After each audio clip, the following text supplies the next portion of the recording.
Hi అండి అందరికీ. మనకి రిపీటెడ్గా ట్రై మెథడ్స్లో మనకి విద్యా ప్రణాళిక నిర్మాణ సూత్రాలని మనకు అడుగుతున్నారు. అంటే విద్యా ప్రణాళిక నిర్మాణ సూత్రం కానిదేది అంటే ఇప్పుడు ఒక విద్యా ప్రణాళిక తయారు చేస్తున్నప్పుడు ఈ 14 నిర్మాణ సూత్రాలను అనుసరించి ఈ విలువల్ని అనుసరించే ఆ విద్యా ప్రణాళిక అనేది తయారు చేయడం జరుగుతుంది.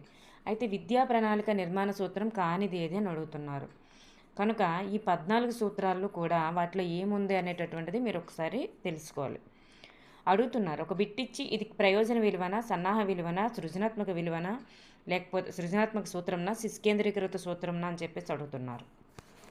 ఆల్రెడీ మీకు ట్రై మెథడ్స్ కూడా బిట్స్ చేయడం జరిగింది. 2024లో జరిగినటువంటి సెషన్స్, 2022లో జరిగినటువంటి సెషన్స్ చేశాను. కావాలంటే అందులోకి వెళ్ళి ఒకసారి మీరు చూడండి. చూసాక మీకు అర్థమవుతుంది బిట్ అనేది వస్తుందా రావట్లేదా అనేది. ఇక్కడ మీరు చూస్తే కనుక చూడండి, ఇక్కడ ఫస్ట్ మనకి అసలు 14 సూత్రాలు ఏంటనేది ఫస్ట్ చూద్దాం. ప్రయోజన విలువ, సన్నాహక విలువ, క్రమశిక్షణ విలువ, సాంస్కృతిక విలువ, వ్యాసక్తి లేదా కృత్యాధార సూత్రం, శిశు కేంద్రీకృత సూత్రం, కఠినతా సూత్రం, ఉపాధ్యాయుని సమ్మతి, పరిరక్షణ సూత్రం, సహసంబంధ సూత్రం, దూరదృష్టి సూత్రం, సమైక్యతా సూత్రం, సృజనాత్మకత సూత్రం, వ్యవస్థీకరణ సూత్రం. వీటన్నింటి గురించి ఒకసారి చెప్తాను. చివరిలో చెప్పిన తర్వాత అన్నీ చెప్పేసిన తర్వాత మీకు ఇగోండి ఈ సూత్రాలన్నీ కూడా మీకు ఒకటొక్కటిగా ఈ 14 సూత్రాలు చెప్తానన్నమాట. ఈ చెప్పిన తర్వాత చివరిలో మీకు ఇక్కడ ఒకసారి రివిజన్ చేసేద్దాం. ఈ పట్టికలోనే ఒకసారి రివిజన్ చేసేద్దాం. ఫస్ట్ చూస్తే ఇక్కడ విద్యా ప్రణాళిక నిర్మాణ సూత్రాలకి ఇంకో పేరు ఏమిటి అంటే కరికులం నిర్మాణ సూత్రాలు అంటారు. అయితే విద్యా ప్రణాళికను ఎంపిక చేసేటప్పుడు పాటించేటటువంటి నియమాలనే కరికులం నిర్మాణ సూత్రాలు అని అంటారు. అయితే ఇందులో ఫస్ట్ చూసుకుంటే ప్రయోజన విలువ. నేర్చుకున్నటువంటి గణితాంశాలు నిత్య జీవితంలో ఉపయోగించుకునే విధంగా ఉండాలి. ప్రయోజన విలువని ఆధారంగా చేసుకొని ఎందుకు విద్యా ప్రణాళిక తయారు చేయాలంటే ఏవైనా మ్యాథ్స్ నేర్చుకున్నాడంటే తను నిత్య జీవితంలో ఉపయోగించుకునే విధంగా ఉండేటట్లుగా ఆ మ్యాథ్స్ అనేటటువంటివి ఆ విద్యా ప్రణాళికలో పెట్టాలి. ఎటువంటివి పెడితే ఆ పిల్లవాడు నిత్య జీవితంలో ఉపయోగించుకుంటాడో అటువంటివి ఆ తరగతిలో ప్రవేశపెట్టాలన్నమాట. అలా చూడండి, వివిధ వృత్తులు వాళ్ళు నేర్చుకున్నటువంటి గణితాంశాలు నిత్య జీవితంలో ఉపయోగపడేవి గాను, వివిధ వృత్తులు సక్రమంగా నిర్వహించడానికి గాను, నాగరికత అభివృద్ధికి గాను, అలాగే చతుర్విధ పరిక్రియలు, శాతాలు, భిన్నాలు, వ్యాపార గణితం, క్షేత్రగణితము ఇవి ఎక్కువగా నిత్య జీవితంలో ఉపయోగించడం కోసం ఆ ప్రయోజనత విలువని ఆధారంగా విద్యా ప్రణాళిక తయారు చేయబడాలి. అర్థమైందండి? నెక్స్ట్ వన్ సన్నాహక విలువ. సన్నాహం అంటే ఏంటి? ఏదైనా దానికోసం తను రెడీగా ఉండడం, సిద్ధంగా ఉండడం. అంటే పాఠశాల నుండి భవిష్యత్తు జీవితానికి సిద్ధపడేలాగా ఉండాలన్నమాట. ఆ ఇచ్చేటటువంటి విద్యా ప్రణాళికలో మ్యాథ్స్ అనేటటువంటివి ఎలా ఉండాలంటే మ్యాథ్స్ కానీ, సైన్స్ కానీ, సోషల్ కానీ ఎలాంటివి ఉండాలంటే పాఠశాల జీవితం నుండి భవిష్యత్ జీవితానికి సన్నాహపరిచే విధంగా ఉండాలి. అలాగే పై చదువులకి కూడా సన్నాహపరిచేటట్లుగా ఉండాలి. ఇటు పై చదువులకు సన్నాహపరిచేలాగా ఉండాలి, భవిష్యత్ జీవితానికి కూడా సన్నాహపరిచేలాగా ఉండాలి. నెక్స్ట్ వన్ చూద్దాం. క్రమశిక్షణ విలువ. క్రమశిక్షణ అంటే మీకు ఫస్ట్గా గుర్తుకు రావాల్సిన వర్డ్ ఏంటంటే హేతువాదము, తార్కికత అనేటటువంటి వర్డ్స్ మీకు తప్పనిసరిగా గుర్తు రావాలి. క్రమశిక్షణ అనగానే మీకు హేతువాదం అని గుర్తుకు రావాలి. అయితే గణితాధ్యయనం వలన తార్కికత, హేతువాదము, వేగము, ఖచ్చితత్వము, ఏకాగ్రత, ఉపజ్ఞత, సామాన్యీకరించేటటువంటి శక్తి, ఊహాశక్తి, వివేచన, స్వశక్తి, అనుమతులు రాబట్టేటటువంటి శక్తి ఇవన్నీ కలిపి వచ్చే విధంగా క్రమశిక్షణ విలువ ఏర్పరిచే విధంగా ఆ విద్యా ప్రణాళికలో ఉండాలన్నమాట. అర్థమైందండి? నెక్స్ట్ వన్ ఈవీఎస్కి వచ్చేసరికి క్రమశిక్షణ విలువ ఎలా ఉంటుందంటే ఓర్పు, సహనము, ఒక క్రమ పద్ధతిలో కారణాలు కనుక్కోవడం, నిశితమైన పరిశీలన, నిర్ణీత సమయంలో పనులు పూర్తి చేయడం, ఇవన్నీ కూడా క్రమశిక్షణ విలువ అన్నమాట. ఇలాంటివి పెంపొందించే విధంగా విద్యా ప్రణాళిక ఉండాలి. ప్రయోజనత విలువ పెంపొందించాలి, సన్నాహ విలువ పెంపొందించాలి, క్రమశిక్షణ విలువ కూడా పెంపొందించాలి, సాంస్కృతిక విలువ కూడా పెంపొందించాలి. అంటే శుభ్రము, స్పష్టము, సత్యము, క్లుప్తత, ఇవన్నీ కూడా సాంస్కృతిక విలువకి సంబంధించినవి. శుభ్రము, స్పష్టత, సత్యము, క్లుప్తత అంటే గుడులు, గోపురాలు, చర్చి, మసీదులు వీటి నిర్మాణంలో సౌష్ఠవాకారం అనేది కనిపిస్తుంది. సాంస్కృతిక విలువ అంటే సౌష్ఠవత అని గుర్తుపెట్టుకోండి. సౌష్ఠవత అని గుర్తుపెట్టుకోండి. అంటే గుడులు, గోపురాలు, చర్చిలు, మసీదులు వీటి నిర్మాణంలో సౌష్ఠవత అనేది ఉంటుంది కదండి. ఇలాంటి విలువని శుభ్రము, స్పష్టము, సత్యము, క్లుప్తత ఇలాంటి విలువల్ని పెంపొందించేటటువంటి విధంగా విద్యా ప్రణాళిక ఉండాలి. నెక్స్ట్ వన్, వ్యాసక్తి లేదా కృత్యాధార సూత్రము. ఇది లెర్నింగ్ బై డూయింగ్ అనేటటువంటి సూత్రానికి ప్రాధాన్యత ఇచ్చింది. కృత్యాధార సూత్రం దేనికి ప్రాధాన్యత ఇచ్చిందమ్మా? లెర్నింగ్ బై డూయింగ్ సూత్రానికి ప్రాధాన్యత. అలాగే కృత్యాధారంగా అంటే చేయడం, కృత్యం అంటే ఏంటి?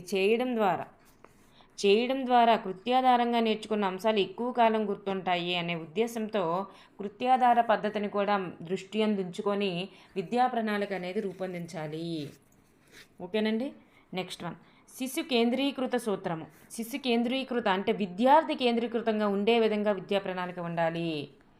చేయడం అంటే కృత్యాలు ఉండే విధంగా ఉండాలి, విద్యార్థి కేంద్రీకృతంగా ఉండాలి, క్రమశిక్షణ అలవాడే విధంగా ఉండాలి, జీవితానికి సిద్ధపరిచేటట్లుగా సన్నాహపరిచేటట్లుగా ఉండాలి, ప్రయోజన విలువ కల్పించేదిగా ఉండాలి, సాంస్కృతిక విలువ పెంపొందించేదిగా ఉండాలి, విద్యార్థి కేంద్రీకృతంగా ఉండాలి. ఇక్కడ శిశు కేంద్రీకృతంగా విద్యార్థి కేంద్రీకృతం అంటే ఏంటి? విద్యార్థి యొక్క ఆసక్తులకి, అవసరాలకు, సామర్థ్యాలకు ప్రాధాన్యత ఇస్తూ ఆలోచింపజేసే విధంగా కరికులంని నిర్మించాలి. అర్థమైందండి? అదే అక్కడ. నెక్స్ట్ వన్, కఠినతా సూత్రం. విద్యార్థుల్లో మానవవైజ్ఞానిక స్థాయిని పరిశీలించి కఠినమైన అంశాలను పై తరగతులలో ప్రవేశపెట్టడమే కఠినతా సూత్రం. కఠినమైన అంశాలు పై తరగతిలో పెట్టాలి అంటే ఏ తరగతిలో ఏవి పెట్టాలో దానికి అనుకూలంగా విద్యా ప్రణాళిక తయారు చేయమంటున్నారు. కఠినతా సూత్రాన్ని కూడా గుర్తుపెట్టుకోవాలి. ఆ విద్యార్థి ఆ కఠినత్వం అనేది నేర్చుకోగలడా లేదా? ఆ కఠినత్వం నేర్చుకోలేకపోతే దాని యొక్క తర్వాత తరగతిలో వాటిని ప్రవేశపెట్టాలన్నమాట. ఈ విధంగా విద్యా ప్రణాళిక అనేది తయారు చేయాలి. సహసంబంధ సూత్రం అంటే ఇతర అంశాలతో సంబంధం ఏర్పరిచేటట్లుగా ఉండాలి. గణిత శాఖలు పరస్పర సహసంబంధం ఇతర శాఖలతో అంటే ఇతర సబ్జెక్టులు నేర్చుకునే విధంగా కూడా ఉండాలి, ఇతర శాఖలతో సంబంధం ఉండాలి. అలాగే జీవి తన నిత్య జీవిత సమస్యలతో సహసంబంధం ఉండేటట్లుగా కూడా ఉండాలి. ఏదైనా ఎడిషన్స్, తీసివేతలు ఉన్నాయనుకోండి, ఏదో అమూర్తంగా లెక్కలు 5+3 అలా చెప్పేయడం కాకుండా నువ్వు 5 రూపాయలు పట్టుకొని కొట్టుకు వెళ్ళావు, ఇలా ఖర్చు అయింది 2 రూపాయలు, తిరిగి ఎంత వస్తుంది, ఇలా నిత్య జీవితంలో అన్వయించి చెప్పారనుకోండి, వాళ్ళు దాని యొక్క జీవిత సమస్యల్ని సమస్యలు నేర్చుకోవడం ద్వారా వాళ్ళు నిత్య జీవితంలో అన్వయించుకోగలుగుతారనమాట వాటిని నేర్చుకున్న దాన్ని. అలా సహసంబంధ సూత్రాన్ని ఏర్పరుస్తూ వివిధ సబ్జెక్టుల మధ్య కానీ అలాగే వివిధ శాఖల మధ్య పరస్పరం సంబంధం ఏర్పరిచే విధంగా జీవితాన్ని సమస్యలతో కూడా సహసంబంధం ఏర్పరిచే విధంగా కూడా ఉండాలి. నెక్స్ట్ వన్, ఉపాధ్యాయుని యొక్క సమ్మతి. వీటి నుండి బిట్స్ వస్తున్నాయి. మీరు కావాలంటే నేను ఆల్రెడీ చేశాను కదా, ఏపీ టెట్ 2024 ఫిబ్రవరి అండ్ మార్చి సెషన్లో అయినటువంటి 8 సెషన్లు అయినటువంటివి, 2022లో సెషన్స్ అయినటువంటివి అన్నీ కూడా బిట్స్ మీకు వీడియో రూపంలో ఇచ్చానండి. అన్నీ ఒకే దగ్గర ఉంటాయి. 2024 వన్ దగ్గర, 22 వన్ దగ్గర, అందులో మీరు ఒకసారి చూడండి. మళ్ళీ ఆ బిట్స్ ఇక్కడ రిపీట్ చేస్తే బోరింగ్ ఉంటుంది అనమాట పదే, అందుకని నేను వేయలేదు. ఉపాధ్యాయుని యొక్క సమ్మతి. ఉపాధ్యాయునికి విద్యార్థి గురించినటువంటి ప్రతి విషయం తెలుస్తుంది. విద్యార్థి యొక్క ఆసక్తి ఏంటి, అవసరాలు ఏంటి, సామర్థ్యాలు ఏంటి, వాళ్ళ యొక్క ఆలోచన రీతులేంటి, ప్రతి ఒక్కటి కూడా క్షుణ్ణంగా తెలిసిన వ్యక్తి ఎవరంటే ఉపాధ్యాయుడు. అలాంటి ఉపాధ్యాయుని యొక్క సమ్మతి, అసలు ఇది పెట్టాలనుకుంటున్నాము, ఇది పెడితే విద్యార్థి నేర్చుకోగలడా అని ఉపాధ్యాయుని అడగాలి. ఉపాధ్యాయుని యొక్క సమ్మతి తీసుకొని విద్యా ప్రణాళిక తయారు చేయాలి అని ఇక్కడ ఉపాధ్యాయ సమ్మతి అనేటటువంటిది చేర్చడం జరిగింది. విద్యా ప్రణాళిక తయారు చేయడం కోసం ఉపాధ్యాయుని సమ్మతి అవసరము అని.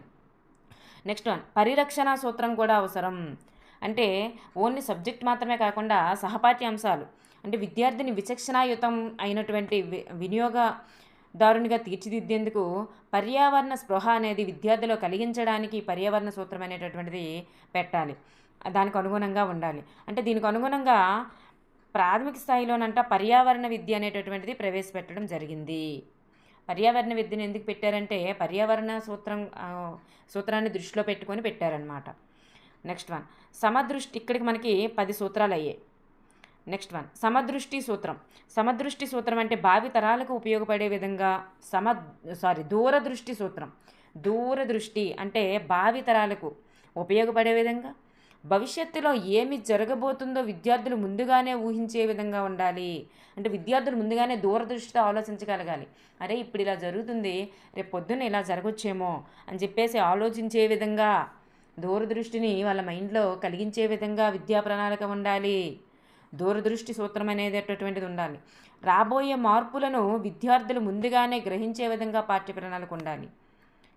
ఇప్పుడు తుఫాన్లు వస్తున్నాయి, ఇలాంటి తుఫాన్లు వస్తూ ఉండొచ్చేమో, ఇప్పుడు ఈ తుఫాన్ ఈ నెలలో వచ్చింది, వచ్చే సంవత్సరం ఈ నెలలో మళ్ళీ ఈ తుఫాన్లు అనేటటువంటివి రావచ్చేమో, ఇలా ఎక్స్పెక్ట్ చేసే విధంగా రాబోయే మార్పులను విద్యార్థులు ముందుగానే గ్రహించే విధంగా విద్యా ప్రణాళిక అనేది ఉండాలి. దూరదృష్టి సూత్రం.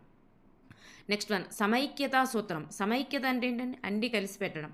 సమైక్యత అంటే అక్కడ విద్యార్థి యొక్క వ్యక్తిగత ఉద్దేశాలకు, సామాజిక ఉద్దేశాలకు, జాతీయ ఉద్దేశాలకు సమైక్యత సాధించే విధంగా ఉండాలి. అక్కడ విద్యార్థి ఏం చేయాలి?